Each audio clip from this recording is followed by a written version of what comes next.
19, livro de Atos, capítulo 19. Eu vou ler ele por partes, para não ficar uma leitura muito extensa, e a gente vai lendo ele por partes. Eu sou apaixonada pelo livro de Atos. É impossível a gente ler o livro de Atos e não sentir a presença do Espírito Santo saltando quando lemos esse livro. E essa mensagem veio de uma forma muito grande e queimando dentro do meu coração. Na verdade, é algo que o Senhor já estava ardendo no meu coração há muito tempo, e que quando eu li essa palavra, eu entendi o que o Senhor queria dizer. E o tema da mensagem que eu vou estar ministrando essa noite são os 12 discípulos de Éfeso. Amém? Todos já encontraram? Amém? Então vamos lá ler juntos? Enquanto Apolo estava em Corinto, Paulo viajou pelas regiões do interior até chegar a Éfeso, no litoral, onde encontrou alguns discípulos. Isso é importante, tá bem? E lhes perguntou: vocês receberam o Espírito Santo quando creram? Não, responderam eles. Nem sequer ouvimos que existe o Espírito Santo. Então, que batismo vocês receberam? Perguntou ele. O batismo de João, responderam. Paulo disse: João batizava com o batismo de arrependimento, dizendo ao povo que cresce naquele que viria depois, isto é, em Jesus. Assim que ouviram isto, foram batizados no nome do Senhor Jesus. Paulo lhe impôs as mãos e o Espírito Santo veio sobre ele. Se você quiser sublinhar aí na sua Bíblia, então o Espírito Santo veio sobre eles e falaram em línguas e profetizaram, e eram um todo uns 12 homens. Se você quiser também sublinhar aí na sua Bíblia, 12 homens. Depois você vai entender que isso faz toda a diferença. Tudo que está escrito na palavra do Senhor, nada é por acaso. Quanto mais nós estudamos a palavra de Deus, vemos que cada vírgula, cada ponto, cada palavra tem algo que vem saltando de aprendizado para nós. E depois eu vou continuar lendo todo o texto, mas eu queria saltar a importância da cidade de Éfeso. Éfeso era uma cidade muito importante. Ela era a segunda cidade maior depois de Roma. Ela tinha uma boa localização, ou seja, viajantes tinham que passar por ela para ir para qualquer lado. Era uma cidade economicamente importante. Éfeso era já foi uma capital romana, tá bem? Ela já foi uma das capitais da província romana. Éfeso hoje, só para você ter uma ideia da localização geográfica, hoje ela se localiza na Turquia. Só para você ter uma ideia. Por que eu estou falando tanto de Éfeso? Porque eu quero que você, toda vez que pensar em Éfeso, vai pensar aqui no Porto, na cidade do Porto, em Portugal. Portugal é um país importante, e eu creio que é um país que o Senhor está levantando para um grande avivamento que vai acontecer em toda a Europa. E vai partir daqui, de Portugal. E eu quero dizer para você, quando você pensar em Éfeso, a segunda cidade maior, você vai pensar em Porto. Porque Porto também é a segunda maior cidade, depois logo da sua capital, que é Lisboa. Amém? Amém. Ela é um lugar onde passam muitos turistas, muitos viajantes. Hoje o Porto, ele é sinônimo de muito investimento. Está vindo muitos investidores para o Porto. É uma cidade economicamente importante por várias fabricações, pela sua beleza natural. Toda vez que eu falar aqui na palavra em Éfeso, eu quero que você associe Éfeso ao Porto. Amém? Você vai entender isso. Então, Paulo chega naquela cidade, em Éfeso, e a igreja, né? O livro de Atos fala sobre o início da igreja, né? E o início da igreja de Éfeso já tinha começado com alguns discípulos. Lembra que eu falei que isso era importante? Alguns discípulos já tinham começado o trabalho na cidade de Éfeso.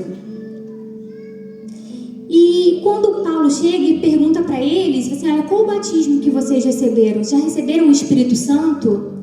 E eles não conheciam, porque o batismo de João é o batismo de arrependimento. É um batismo muito importante. Quando você morre para a velha criatura e vive para uma nova criatura, tudo que ficou para trás já não tem mais importância, agora a sua vida é para Cristo. Jesus fala: quem crer e for batizado será salvo. O batismo de João é um batismo importante, mas também existe o batismo com o Espírito Santo, que é o batismo de revestimento, que é um batismo de fogo, é um revestimento de poder. E ele vai falando sobre isso. Todo crente que é salvo tem o Espírito Santo nele, amém? Mas nem todo crente salvo que é habitado pelo Espírito Santo é cheio do Espírito Santo. Você consegue perceber a diferença? Você pode ter o Espírito Santo, mas não ser revestido do Espírito Santo. Uma coisa é ter o Espírito Santo presente na sua vida, outra coisa é você ter o Espírito Santo presidente da sua vida, governando a sua vida, reinando sobre a sua vida. Há duas coisas. E eu queria falar com você, dar um exemplo, né? Mas antes disso, Mídia, me ajuda aí. Abre em Lucas 24, 49. Lucas 24, 49. E eis que sobre vós envio uma promessa do meu Pai. Ficai, porém, na cidade de Jerusalém, até que do alto sejais revestidos de poder. Essa palavra, até que, é muito forte. Não é você buscar hoje o Espírito Santo, é você buscar até que o Espírito Santo venha sobre a tua vida, até que vocês sejam revestidos de poder. Atos 1:8. Atos 1:8. Vocês receberão poder quando o Espírito Santo descer sobre vocês. Olha que coisa tremenda. Então nós temos que o quê? Buscar o Espírito Santo até que ele venha. É clamar o Espírito Santo até que ele venha. Porque o normal é um crente cheio do Espírito Santo, não um crente só habitado pelo Espírito Santo. Amém, igreja? Glória a Deus. E eu queria lhe dar um exemplo de um crente antes do revestimento do Espírito Santo e depois do revestimento do Espírito Santo. Eu queria lhe dar o exemplo de Pedro. Pedro andava com Jesus. Pedro era um dos 12 discípulos de Jesus. Ele comia à mesa com Jesus. Ele estava o tempo todo com ele. Mas ele ainda não tinha sido revestido de poder. E quando nós vemos essa diferença, é que Pedro, antes do revestimento de poder, ele era impulsivo. Ele não conseguia controlar os seus impulsos. Quando aqueles homens vêm buscar Jesus para prender, o que ele faz? Ele pega a espada e tira a orelha do soldado romano. Impulsivo. Quando chega um momento de se entregar a própria vida a Cristo, ele nega Jesus 3 vezes. Ele não tem coragem. Ele nega Jesus porque ele ainda não era revestido de poder. Mas depois que Pedro recebe o revestimento de poder, tudo é transformado na vida de Pedro. A primeira pregação desse homem, depois do revestimento de poder, 3.000 almas aceitam a Jesus. Ele era revestido de poder porque quando ele passava, as pessoas ficavam pelo caminho porque a sombra desse homem curava. Revestimento de poder. Repete comigo, revestimento de poder. Quando chega a hora de Pedro entregar a sua própria vida, ele não nega mais a Cristo. Ele fala: eu não sou digno de morrer como ele. Me coloque de cabeça para baixo. Pedro morre crucificado de cabeça para baixo. Revestimento de poder. Ele não teme a própria morte, porque ele sabia que aonde ele ia encontrar a salvação, para onde ele iria, ele tinha um revestimento de poder. Isso é maravilhoso, porque a gente pode pensar sobre a nossa vida. Toda vez que eu leio a palavra, eu sempre me coloco naquela situação. Será que eu sou habitada pelo Espírito Santo? Ou será que eu tenho o revestimento do Espírito Santo? Será que o Espírito Santo preside sobre a minha vida mesmo? Ou Ele só está presente sobre a minha vida? Oh, aleluia. E o que acontece? 12 discípulos de Éfeso, eles começam um trabalho naquela igreja, naquela cidade, mas depois que eles recebem um revestimento de poder, começa a acontecer algumas coisas. E eu estou aqui toda hora falando para você, 12, 12, 12. Por quê? Porque o 12 tem uma simbologia dentro da palavra de Deus. O número 12 simboliza a organização divina, perfeição, totalidade, harmonia entre Deus e a criação, uma fundação sólida. Mas Bárbara, como assim você está falando de simbologia, numerologia dentro da igreja? Calma. Isso se chama dematria dentro da palavra de Deus. Eu vou até ler aqui o conceito exatamente da dematria, mas eu vou te explicar um pouco melhor. Refere-se ao processo pelo qual os valores numéricos são atribuídos às letras do alfabeto hebraico. É que eu quero que você entenda que no hebraico não existem números. No hebraico, as letras simbolizam números. Então, tudo que está na Bíblia tem um valor, não é só aquele número, tem algo ali escondido. Por isso que eu sou tão apaixonada pela palavra de Deus, porque por mais que você conheça a palavra de Deus, quanto mais você busca a palavra de Deus, você vai ver, meu Deus, eu não conheço nada, eu preciso aprender mais. Aí você busca mais a palavra de Deus, você busca mais a palavra de Deus, e a palavra de Deus vai sendo revelada. Por isso que você pode estudar a palavra de Deus, você pode ser doutor, você pode ter doutorado em qualquer faculdade, mas a palavra de Deus rema, revelada do alto, sobre a palavra dele, é diferente. Você pode ler aquele trecho da palavra de Deus 50 vezes, mas um dia o Senhor te revela algo diferente no meio daquilo ali, e você fala assim, meu Deus, como eu não tinha percebido isso. Revelação, palavra rema. E o número 12 vai aparecendo várias e várias vezes, e é o que eu te falei, simboliza a organização divina. E eu quero lhe mostrar algumas coisas aqui de 12. O Senhor, Ele escolhe Israel como nação, correto? É o povo eleito, né? E começa o quê? Com 12 tribos, os 12 filhos de Jacó. Olha só. Existem 2 pães da apropriação. Existem 12 portas na Nova Jerusalém, aleluia. Existem 12 pedras preciosas no peitoral do sumo sacerdote Arão. Existem 12 frutos da árvore da vida, lá em Apocalipse 22, 2. Põe aí para mim, Mídia. Apocalipse 22, 2. 12 frutos da árvore da vida. Tá aqui, olha. Produz frutos, tá vendo? Olha. Qual é essa?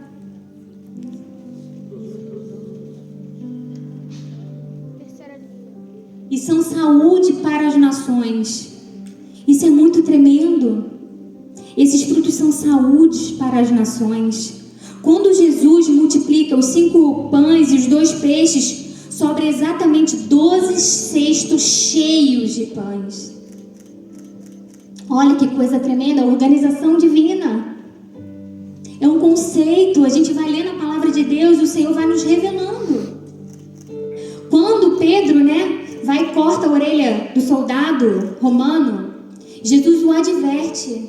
E a advertência que ele fala para Pedro, ele fala assim, Pedro, você acha que se eu não pedisse ao meu pai, ele não me mandaria mais de 12 legiões de anjos para me defender? Olha que coisa tremenda. Isso aqui foi só alguns exemplos que eu coloquei. Mas dentro da palavra de Deus, Deus vai se revelando de várias maneiras a sua organização divina, a sua ligação entre a criação e Deus, através da sua palavra. E Paulo levanta aqueles 12 homens e a partir do momento que Paulo derrama o Espírito Santo sobre a vida deles, a igreja muda de Éfeso. Aquela igreja começa a incomodar aquela cidade, começa a mudar toda a estrutura daquela cidade. Há uma salvação em massa. há libertação em massa, há transformação em massa, casamentos foram restituídos, filhos foram libertos das drogas, e as pessoas iam se entregando a Jesus cada vez mais e mais, a ponto de mexer até na economia daquela cidade. Olha o que nós podemos fazer na cidade de Porto, se formos revestidos de poder. Podemos abalar essa cidade, podemos falar que Portugal é a cidade que o Senhor vai começar o avivamento de toda a Europa. 12 homens cheios do Espírito Santo. Quero que você abra, continue lendo comigo 19, lá no capítulo 19, 9. Atos 19 e 20, por favor. Vários deles que haviam praticado feitiçaria trouxeram seus livros de encantamento e os queimaram publicamente. Essa palavra publicamente para mim faz toda a diferença, porque quando nós aceitamos a Jesus é público. A gente quer que todo mundo saiba. Olha só, o que eu era já não sou mais, o que eu fazia eu já não faço mais, eu sou uma nova criatura. Tudo que ficou para trás ficou. Agora é uma nova história para a minha vida. E eles queimam aqueles livros publicamente. E o valor daqueles livros totalizou 50.000 moedas de prata. E isso me constrange. Aquelas pessoas aceitando a Jesus, abrindo mão de livros caros. Se hoje o livro é caro, imagina naquela época. Eles não quiseram vender aqueles livros porque ele entendia que aqueles livros não faziam bem para ninguém. Eles queimaram aquele conhecimento, não é para ninguém, porque é para invocar as trevas, é o ocultismo.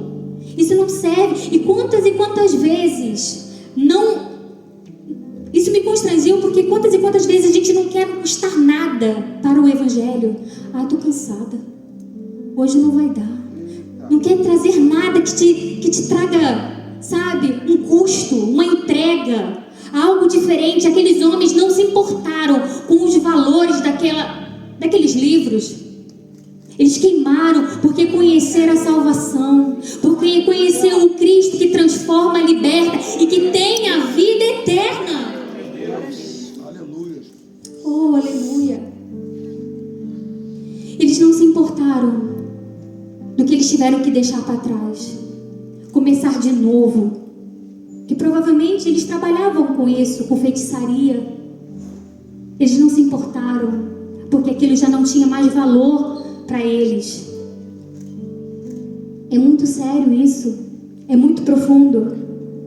Mas também eu quero destacar o capítulo 13, por favor. Vamos ler juntos? Vamos lá.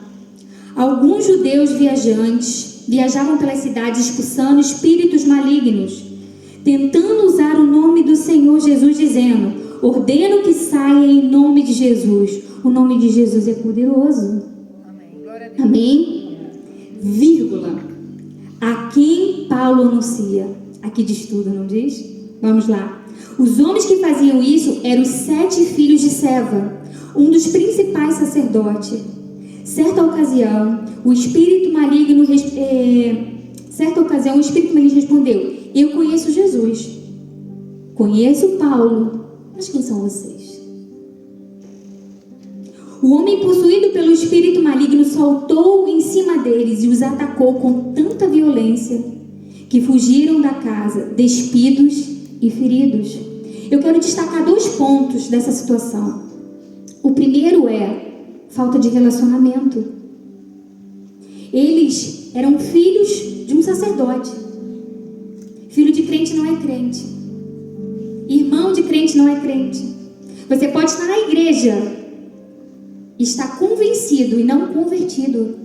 Você pode estar aqui dentro falando o crentez, usando as mesmas práticas, usando as mesmas roupas, indo nos cultos, mas o teu coração não está aqui, não está em Deus, está no pecado, está aqui, está tramando coisas dentro da casa do Senhor.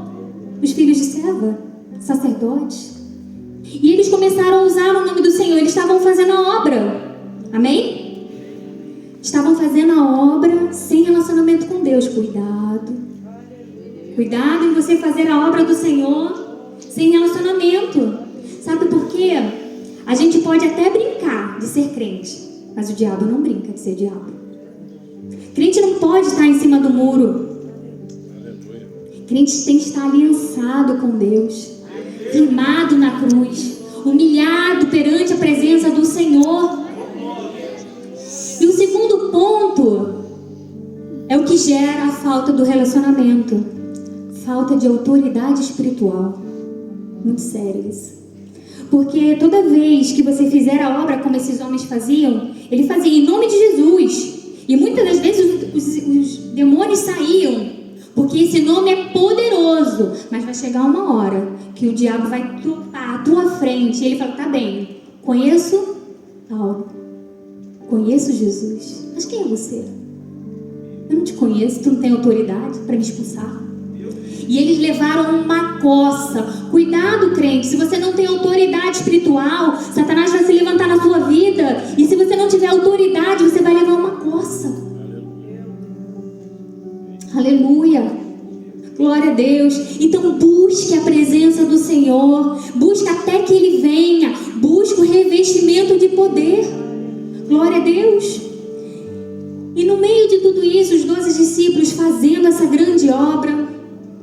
Dentro dessa grande obra dessa igreja, tinha os filhos de Seva e também tinha Demétrio. Vamos lá, versículo 23.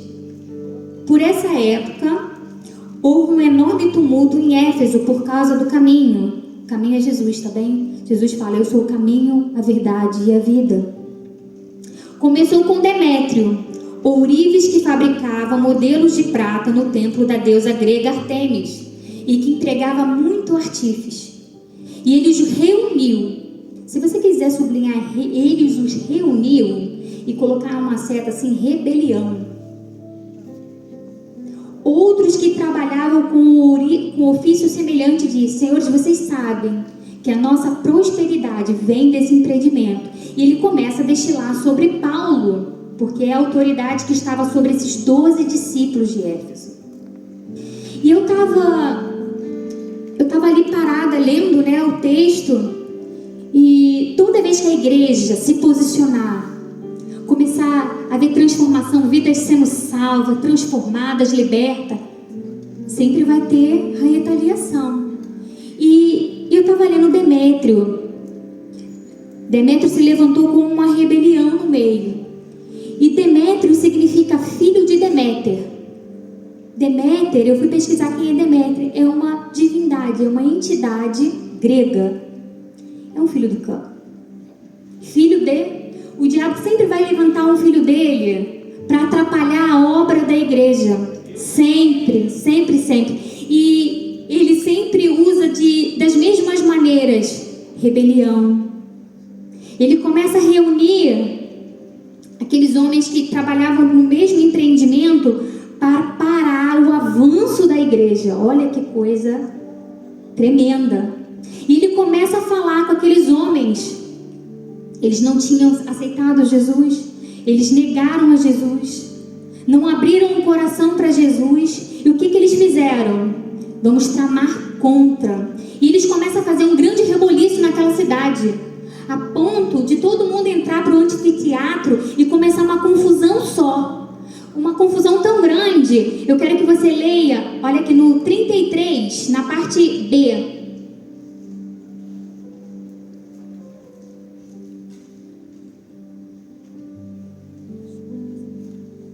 Não, peço desculpa, é no 32. Tá lá, não no finalzinho. Na verdade, a maioria nem sabia por que estava lá. A gente sabe que aquele Maria vai com as outras, sabe? Tá tendo uma confusão, vou lá também. O que está acontecendo? Deixa eu lá ver o que está acontecendo. Arrumando ainda mais tumulto. A ponto daqueles soldados ficarem preocupados com o que Roma ia pensar de Éfeso. Uma grande retaliação que estava acontecendo naquela cidade. Por causa de um homem. Eu estava vendo esses dias um vídeo que eu achei muito interessante, que a cobra, para ela conseguir avançar no caminho dela, ela precisa de atrito. piso, ela tenta sair, mas ela não consegue sair do lugar, porque ela fica presa ali. Ela precisa de atrito. Cuidado com quem você anda. Cuidado com as conversas que você escuta. Cuidado, porque você pode ser contaminado. Você pode estar indo ali no barco sem entender o que a igreja está fazendo, e você está no grupo errado. Porque aqui nessa história existem 3 tipos de grupo. Os dos 12 discípulos que foram revestidos, que estão colocando a mão na obra, que estão dando a sua vida para que o evangelho seja anunciado, para que vidas sejam salvas, para povoar o céu. Existe um outro povo que não tem conhecimento, só ouviu falar, não tem relacionamento com Deus, mas está ali tentando fazer alguma coisa e não tem autoridade, não tem relacionamento. E tem o terceiro grupo, que é o grupo de Demétrio, que é a rebelião, tentando impedir o avanço da igreja naquele lugar. É muito sério isso. Quando eu estive lendo esse texto, veio de uma maneira muito forte no meu coração. Senhor, eu quero estar entre os 12. 12 que buscam, 12 que colocam a mão na obra para que o teu evangelho seja anunciado. E eu não sei você, irmãos, mas eu tenho queimado no meu coração uma chama de salvação de Portugal. Uma chama que me arde, que me incomoda, que me constrange. E cara, que todas as vezes que tem o evangelismo aqui na igreja eu estou trabalhando, nenhum caiu na minha folga. Misericórdia. E eu orando, pedindo ao Senhor, falei, Senhor, eu quero fazer um ID, eu quero pregar, eu quero que vidas sejam salvas, eu quero que Portugal seja uma nação cujo Deus é o Senhor. E eu comecei a orar e colocar, Senhor, eu nunca consigo estar, eu estou presa no meu trabalho. Foi essa a palavra. Eu me sinto tão presa no meu trabalho que eu não consigo. Só que o nosso Deus, Ele é infinitamente poderoso. Se a Bárbara está presa no trabalho, a Bárbara não precisa ir no evangelismo. Eu envio para ela. Na minha loja eu trabalho numa parafarmácia. Quem não sabe, eu trabalho numa parafarmácia, lido com muitas mulheres, vendo muitos cosméticos e essas coisas de beleza. E a gente sabe que os europeus são mais reservados para abrir a sua vida, para contar. Não é como um brasileiro que já chega, conhece em 5 minutos, sabe a história da vida dele toda, né? Somos assim, não é? O europeu já tem um estilo diferente, é mais conservado, fica mais quieto, não se expõe tanto. E certa vez entrou uma senhora na minha loja querendo comprar um creme para o rosto.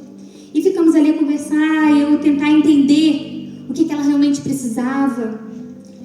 E aí ela falou uma frase, mas eu não tô nada bem. Eu falei, para com isso, tá maravilhosa, tá cheia de saúde aí, forte. Vai comprar um creme e ainda vai ficar com a pele bonita. Falando pra ela, mas não é isso não, menina. Eu perdi o meu marido há 1 semana. E aí o Espírito Santo tem meu ouvido. Agora fala de Jesus. É a hora. Porque o mesmo Espírito Santo que Ele batiza com fogo, que Ele é poder, Ele também é consolo. E aí eu falei pra ela, falei, olha, eu vou te apresentar um consolador. Jesus, quando Ele fala para os seus discípulos, olha, eu vou para o Pai, mas vos deixarei o Consolador, que Ele vai estar todos os dias na sua vida. Eu não faço ideia a dor do teu luto, porque eu nunca passei por isso, mas existe consolo. Quando o teu coração apertar, clame ao Espírito Santo, vem me consolar. Dobre o teu joelho e fala assim, eu preciso de consolo, Senhor, está doendo demais, eu não estou aguentando, vem me consolar, Espírito Santo. E aí ela veio e me falou assim, mas eu não tenho Bíblia. Eu não tenho uma Bíblia. Eu falei, tem telefone? Tem telemóvel? Não tenho. Então coloca Bíblia Sagrada. Você tem uma Bíblia na tua mão. Pega aqui e começa a ler. Que o Senhor vai falar com você, vai trazer conforto, consolo, alívio sobre o teu coração. E fui falando para aquela mulher. Outras senhoras, aí eles começam a chorar. É sempre assim. Minha chefe já me olha assim lá de fundo, assim, ó. O que acontece com a Bárbara? Que a mulher começa a chorar com a Bárbara. porque o Senhor começou a mandar várias pessoas até mim. Eu não conseguia sair da loja para ir lá, o Senhor mandou até mim, porque eu orei. Falei, Senhor, eu quero falar do teu amor. Eu vou falar na fila, eu vou falar quando estou estacionando, eu vou falar no meu trabalho. No meu trabalho, eu falo pra menina que não conhece Jesus na hora do meu almoço, aproveita a hora do meu almoço e Jesus salva, Jesus liberta, Jesus é bom, Jesus é maravilhoso. E ela até brinca comigo, que o meu jargão, que eu falo, Jesus é bom, porque Jesus é bom, Ele cuida de nós. E eu quero que você entenda nessa noite que você tem que ter essa sede de salvação. Você não saiu da sua casa, você não saiu do seu país, você não saiu da onde você saiu, onde o Senhor te tirou, te colocou neste lugar à toa. É para fazer a obra do Senhor. Comece a pensar o que você poderia fazer se você se posicionasse, se você se revestisse de poder sobre essa cidade. Aleluia! Glória a Deus por isso.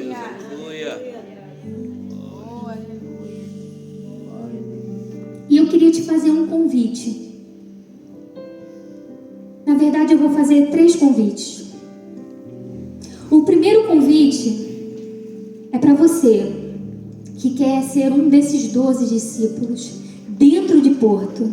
Senhor, me levanta. Quando eu falo 12, eu não estou falando o número 12, eu estou falando de organização divina.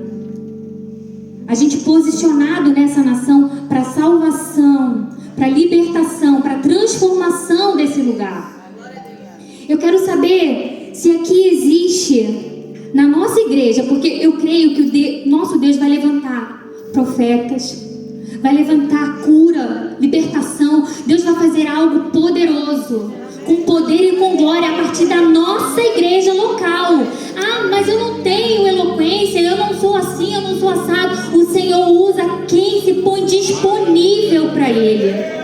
Eu quero saber se você quer ser um desses 12. Vem aqui na frente, porque assim como Paulo colocou as mãos sobre aqueles discípulos e eles foram revestidos de poder, o nosso pastor vai estar colocando as mãos sobre você. Você que tem interesse, não, Bárbara,